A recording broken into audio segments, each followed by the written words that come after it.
Hello friends, જય શ્રી કૃષ્ણ, રાધે રાધે. સ્વાગત છે તમારું મારા કિચનમાં. આજે આપણે મારા મમ્મી અને દાદીની જૂની અને પારંપરિક રીતથી બટેટા અને સાબુદાણાની ચકરી બનાવવાના છીએ. જો આ રીતથી ચકરી બનાવશો તો ચકરી એકદમ સરસ વ્હાઈટ અને સરસ મજાની એવી પોચી બનીને તૈયાર થશે. સાથે જ કેટલા સાબુદાણા સાથે બટેટાનું માપ કેટલું રાખવું તેની બધી જ નાની નાની ટિપ્સ મેં વિડીયોમાં જણાવી છે.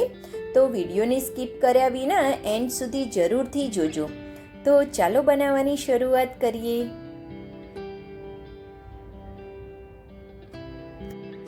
તો સૌપ્રથમ સાબુદાણા અને બટેટાની ચકરી બનાવવા માટે મેં આ 2 કિલો સાબુદાણા લીધા છે.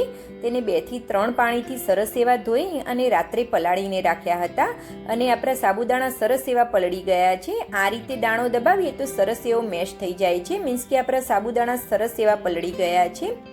આ સાબુદાણાની અંદર સાબુદાણા ડૂબે તેના કરતાં 1 આંગળ વધારે પાણી મેં રાખ્યું હતું, છતાં પણ બધું જ પાણી એબ્ઝોર્બ થઈ ગયું છે. સાબુદાણા આપણે રાત્રે પલાળીને રાખ્યા હતા અને ચકરી આપણે સવારે મોર્નિંગમાં બનાવવાના છીએ. જો તમારી જોડે વધારે ટાઈમ ના હોય તો તમે 3 થી 4 કલાક માટે પણ સાબુદાણાને પલાળી શકો છો. હવે આપણે 2 કિલો સાબુદાણા લીધા હતા, તેની સાથે આપણે 3.5 કિલો જેવા મેં બટેટા લીધા છે. તમે 4 કિલો સુધી પણ બટેટા લઈ શકો છો.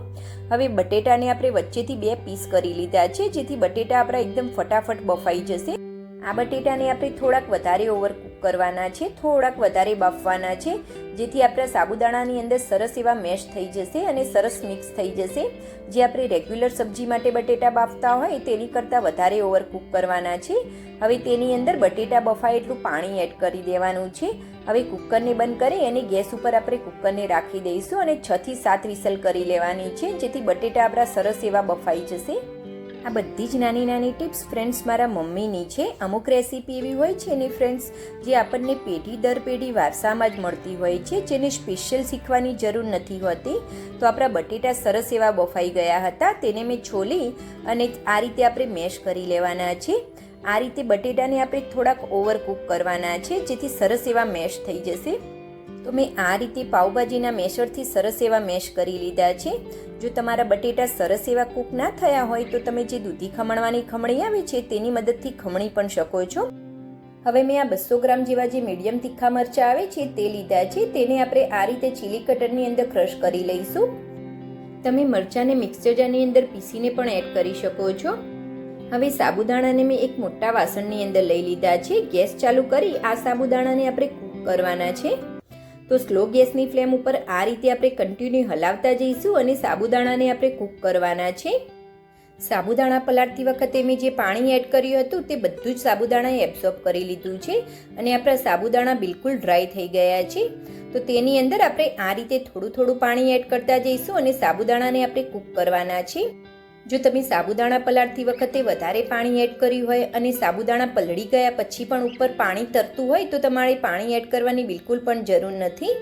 આ રીતે આપણે થોડું થોડું પાણી એડ કરતા જઈશું અને સાબુદાણાને આપણે કૂક કરવાના છે. એકી સાથે આપણે પાણી નથી એડ કરી દેવાનું. ટોટલ આની અંદર કેટલા ગ્લાસ પાણી મેં એડ કર્યું તે તમને હું આગળ જણાવીશ.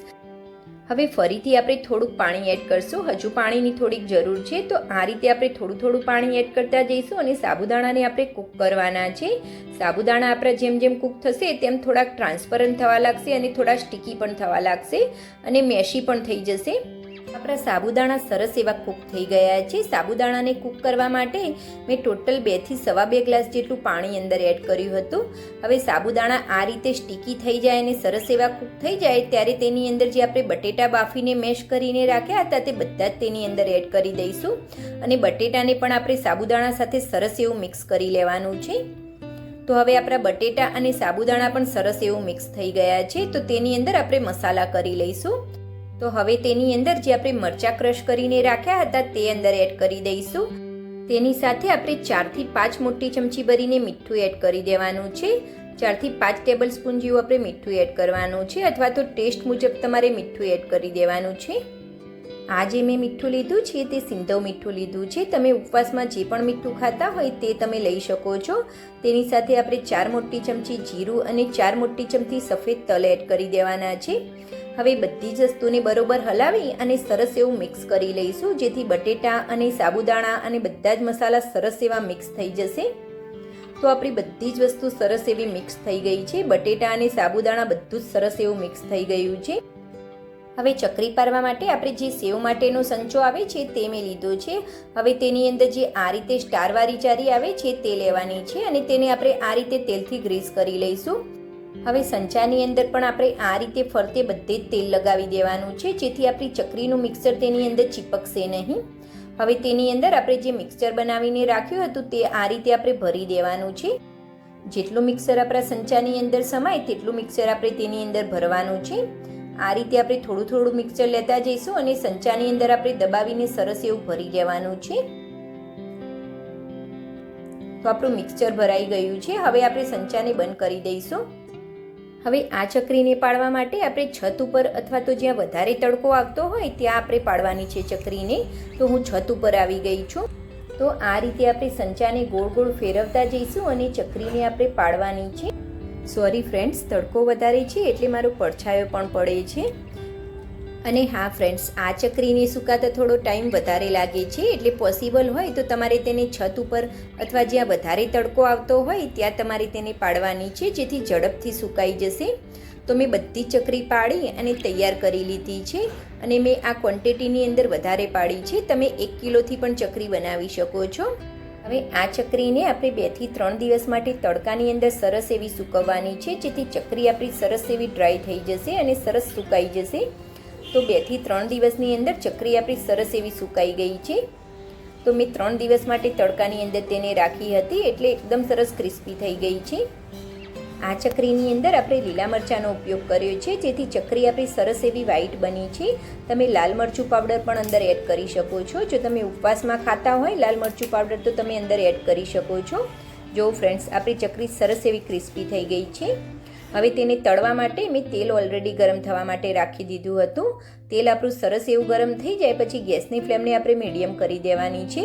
હવે આ રીતે અંદર ચકરી એડ કરતા જઈશું અને ચકરીને આપણે ફેરવતા જઈશું અને ચકરીને તળી લેવાની છે. તો એક બાજુએથી ચકરી આપણી સરસ તળાય એટલે આપણે તેને પલટાવી લઈશું અને આ રીતે દબાવતા જઈશું અને ચકરીને આપણે તળી લેવાની છે. તો આપણી સરસ મજાની એવી સાબુદાણા અને બટેટાની ચકરી બનીને તૈયાર છે. તેને આપણે એક પ્લેટની અંદર નીકાળી લઈશું. સેમ એ જ રીતે આપણે બાકીની ચકરીને પણ તળી લેવાની છે. આ ચકરીને આપણે એકવાર બનાવી અને આખું વરસ માટે સ્ટોર કરીને રાખી શકીએ છીએ અને જ્યારે પણ ઉપવાસ હોય ત્યારે ફટાફટ તળીને તેને ખાઈ શકીએ છીએ. અને હા, આ ચકરી તમને ઉપવાસ વગર પણ એટલી સરસ ટેસ્ટી લાગે છે. તો તમે એમનેમ બાળકોના લંચ બોક્સ માટે પણ બનાવીને આપી શકો છો અથવા નાની મોટી ભૂખમાં પણ ખાઈ શકો છો. ફ્રેન્ડ, સાચું કહું ને તો મારા ઘરમાં ઉપવાસ તો બહુ જ ઓછા લોકો કરે છે, પરંતુ મારા બાળકોને આ ચકરી બહુ જ ભાવે છે. એટલે હું તેમને બહારના પામ ઓઇલમાંથી બનેલા ફૂડ પેકેટ આપવાની જગ્યાએ આ રીતે ઘરે જ હેલ્ધી નાસ્તા બનાવીને આપું છું અને તે ફટાફટ બની જાય છે. ફ્રેન્ડ્સ, આ રેસીપી તમને ગમી હોય અને મારી આ વિડીયો તમે યુટ્યુબમાંથી જોતા હોય તો મારી ચેનલને સબસ્ક્રાઈબ અને ફેસબુકમાંથી જોતા હોય તો ફોલો ચોક્કસથી કરી લેજો. Friends, thanks for watching. જય શ્રી કૃષ્ણ.